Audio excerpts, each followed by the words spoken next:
राधे प्रिय भक्तों, जय श्री कृष्णा। हमारे YouTube चैनल में आपका बहुत बहुत स्वागत है।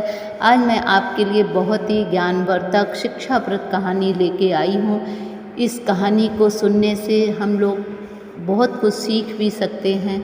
तो सीता माता की ये बचपन की कहानी है। सीता माता जब छोटी थी और अपनी पुष्प वाटिका के बारे में सभी ने सुना होगा कि सीता माता की पुष्प वाटिका बहुत ही सुंदर थी, जहाँ वो अपनी सखियों के साथ और अपनी बहनों के साथ बचपन में खेलती थी। ज़्यादा से ज़्यादा अपना समय वो पुष्प वाटिका में अपनी बहनों के साथ और सहेलियों के साथ बिताती थी।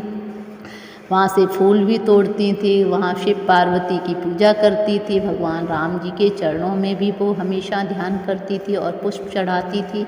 तो आज मैं उन्हीं की एक बचपन की कहानी आपको सुनाने जा रही हूँ।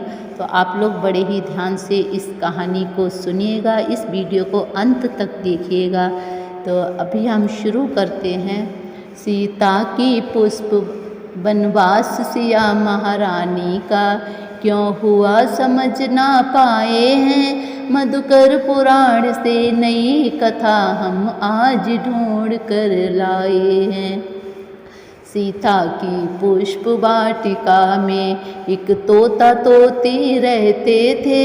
सीतापति होंगे रघुनंदन ये बार बार दोहराते थे। सुन जनक सुता आवाज मधुर था, अंग अंग सब डोल गया। बोली यह राम नाम की धुन है, कौन हृदय में घोल रहा। तो एक दिन सीता माता अपनी पुष्प वाटिका में अकेली बैठी हुई थी, बड़ी ही ध्यानमग्न अवस्था में बैठी हुई थी। तो उनके कानों में कुछ शब्द सुनाई पड़ते हैं जो तोता बार बार बोल रहा था। सीतापति होंगे रघुनंदन, सीतापति होंगे रघुनंदन, ये बार बार दोहराता था। सुन जनक सुता आवाज मधुर था, अंग अंग सब डोल गया।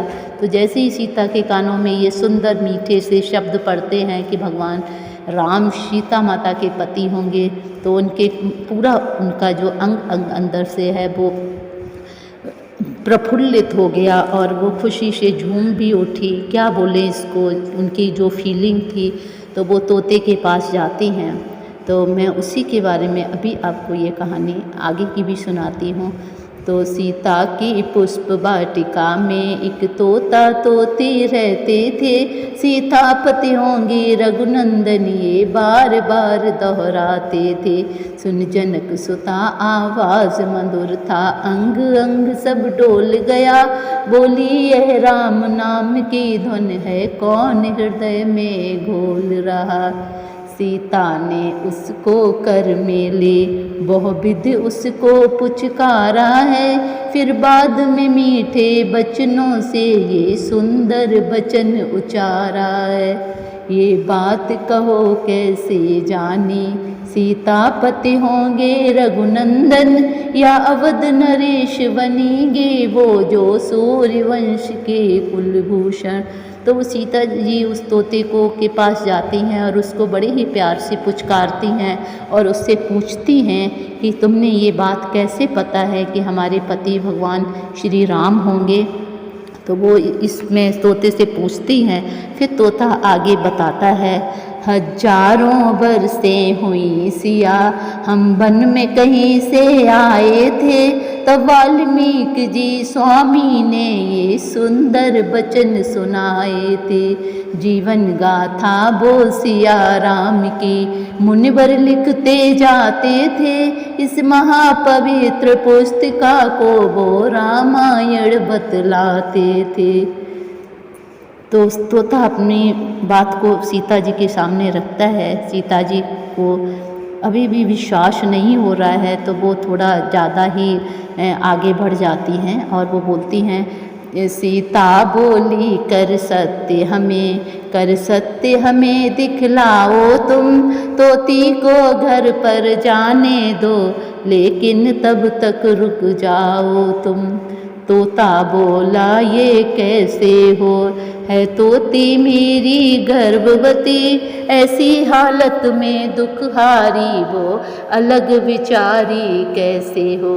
तो तोता अपनी समस्या सीता माता के सामने रखता है कि हमारी तोती गर्भवती है और ऐसे में वो मेरे से अलग होके कैसे रह पाएगी।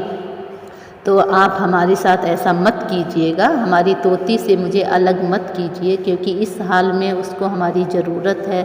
तो सीता माता के अंदर तो बचपना था और जो विधि का विधान था वो भी कोई उसको मिटा नहीं सकता है। तो सीता जी आगे कदम लेती हैं। सीता ने अपने स्वार्थ हेतु तोती को फौरन छोड़ दिया, तोते को स्वर्ण पिंजड़े में ले जाकर तत्पर बंद किया। अब यहाँ पे आता है विधि का विधान। था विधि के लिखे अक्षरों को है कौन पलट करने वाला, तोते ने मन में क्रोधित हो ये श्राप सिया को दे डाला। जब होगी सीता गर्भवती अपने निज पति से बिछुड़ेगी, मारी मारी बन बन डोले बिन प्रिय पति अति दुख पाएगी। इतना कहते ही तोते ने पिंजड़े में प्राण गमाए हैं, तोती ने भी वन में जाकर निज प्राणों को था त्याग दिया। अगले जन्म में वो तोता तोती धोबी बने अवधपुर में, सीता भी अपने श्रापों बस जा पहुँची उसी अवधपुर में। तो सीता माता की ये बहुत ही दुखद कहानी भी आप कहिएगा कि उनसे एक छोटी सी गलती होती है और इतनी बड़ी सज़ा उनको मिलती है। तो इसीलिए हम कहते हैं आप जब भी हम लोग भी इस तरह के कोई भी काम करने हो तो हमें थोड़ा आगे पीछे सोच के अपने कर्मों को ध्यान में रख के करना चाहिए। आप बचपन में भी है पर हमेशा आप अपने से पहले दूसरों का ध्यान रखें।